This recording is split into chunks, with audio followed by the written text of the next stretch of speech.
Morning, Tegat. Pleasure to be in the presence of greatness. Last night the news came through that you are back in Moby at Montego Bay United. What it is like to be back home in a city that you tried became a star. Yeah, I was always here, you know, never gone away. I'm a Montego, no matter how far I go, Kingston, Westmoreland, Barn, Montego. And I know, you know, it's a pleasure to be back in coaching again. That's the thing in Premier League. And which team, you know, better to be around is your homegrown team, Montego Bay United. You know, so it's good. It's a good feeling.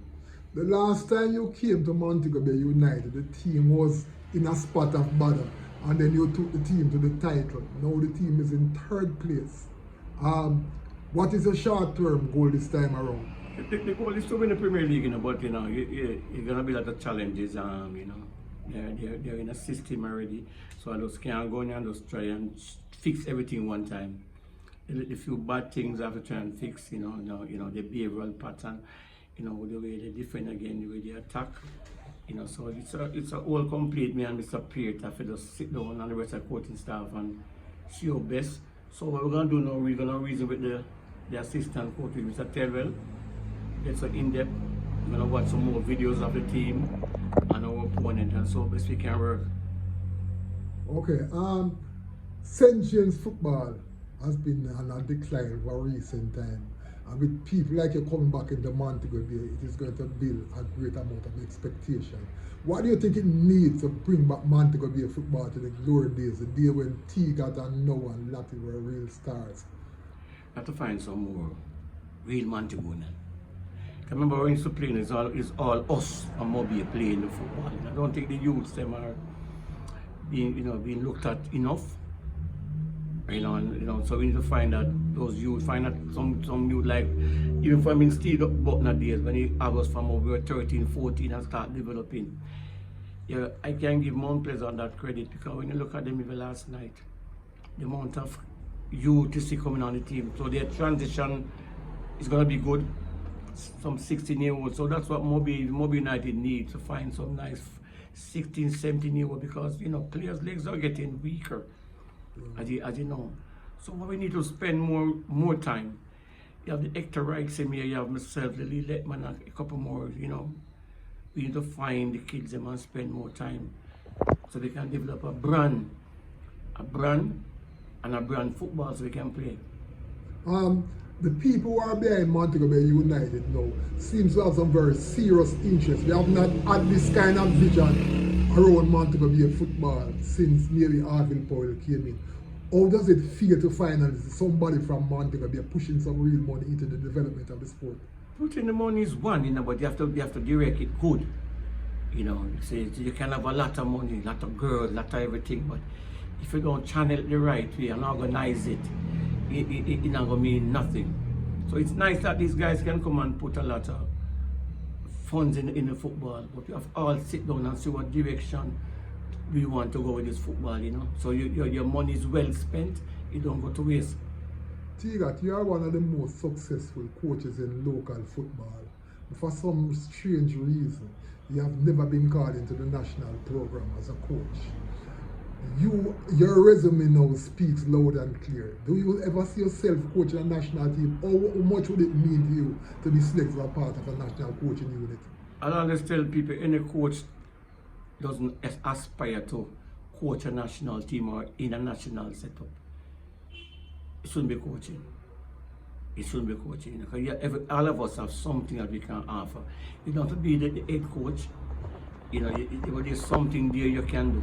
For me, as an individual, I think, yes, maybe not a head coach, maybe not, but there's something I feel like I can help, you know, even to motivate the kids.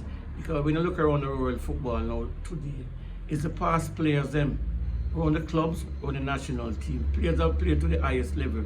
But what the kids have heard about. So why are we pushing them away, especially here in Jamaica, and the rest of the world is doing that? Tegat, you are one of the early days footballers who got a chance to play overseas and in a professional setup. Do you believe we need to send more of our young players overseas to get this kind of international look?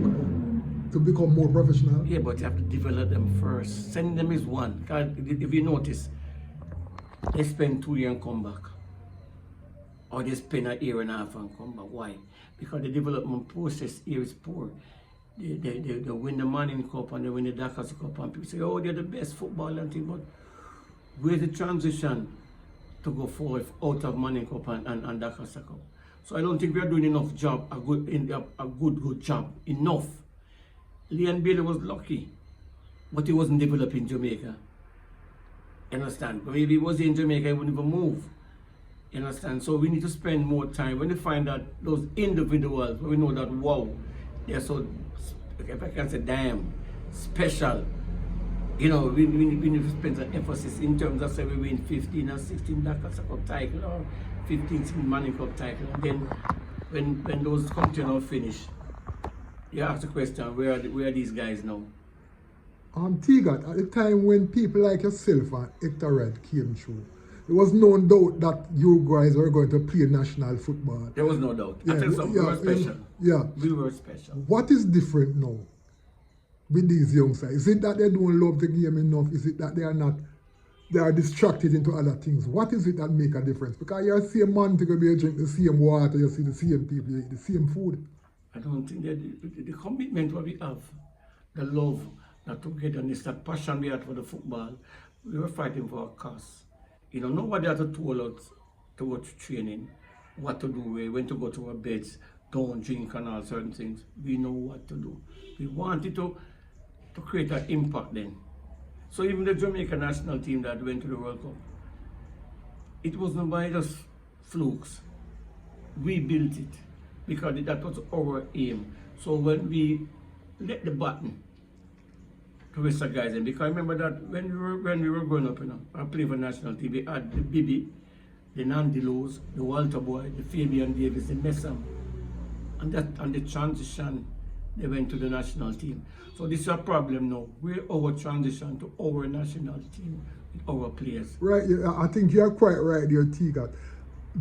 What happened 1998 really much started 1991 with that Shell Cup. Definitely, that's where it started and that transition. Because I tell you before, when we were playing, if you ask the Walter Boy, the Nandis, we inspired them, the babies, and we inspired them. They want to be a part of us. And we accept them because we saw the talent, that we know that when we were coming out, there was no doubt we had good replacement. One thing about your football team that a lot of people don't know. When you were down in Israel, you experienced real war. Yeah, man. Not Israel. A lot of people in Jamaica see what is happening in Gaza and all these places. When you hear these news about Gaza, you remember your time in Israel and all these skirmishes. What kind of memory it bring back to you? You know, it's a nice. It has some. Israel is a safe country. I just tell people.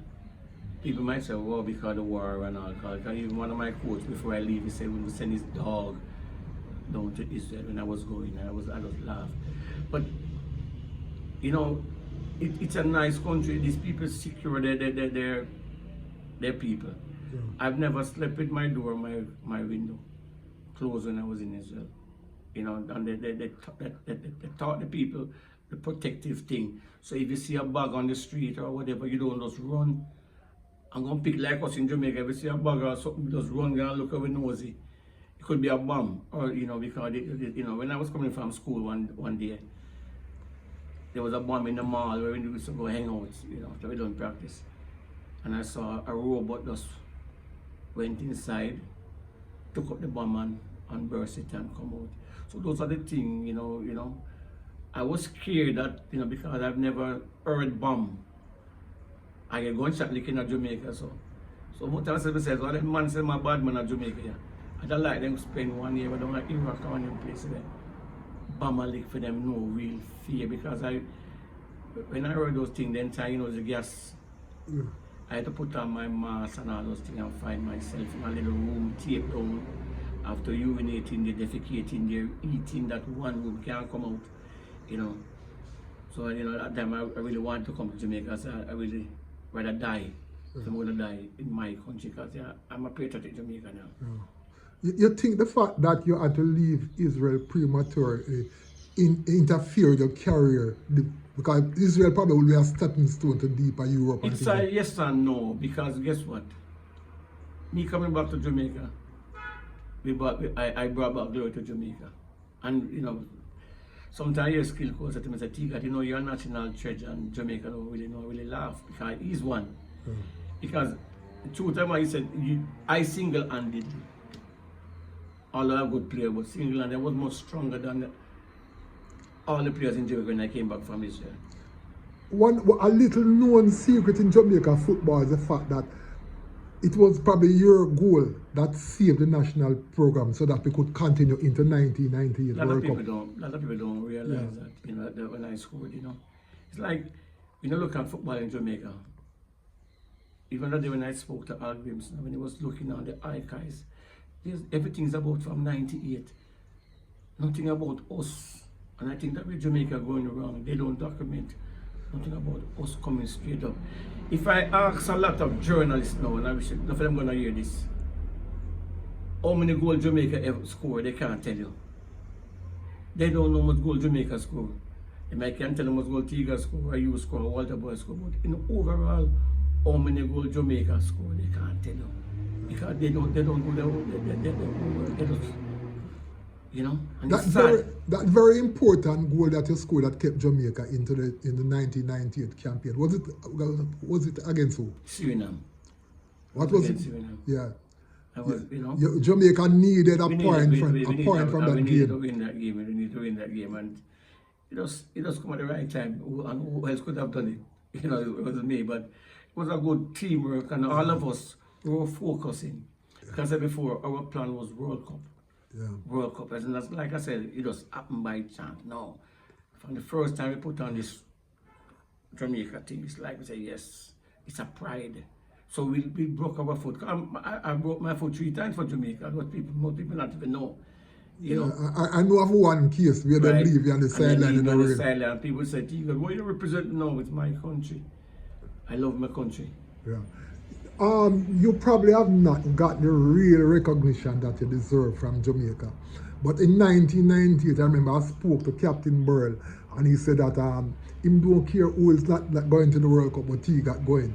Whether to play or to watch, but Tegat deserved this. And he was referencing that goal that you scored to save the program. What was it like to be at the World Cup, seeing Jamaica playing, but you're not on the pitch? It hurts.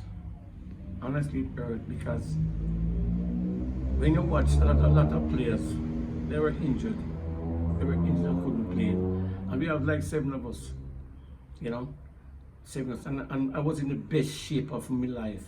Because we won Premier League that year, Siba. Yeah. I was the 3rd leading goal scorer then. We were 19 goals, you know. So we were sharp, ready. So, and then, listen, I put myself, said, listen, there's one spot. I want to have that one spot, and I feel like I should have get that chance from playing from 1982.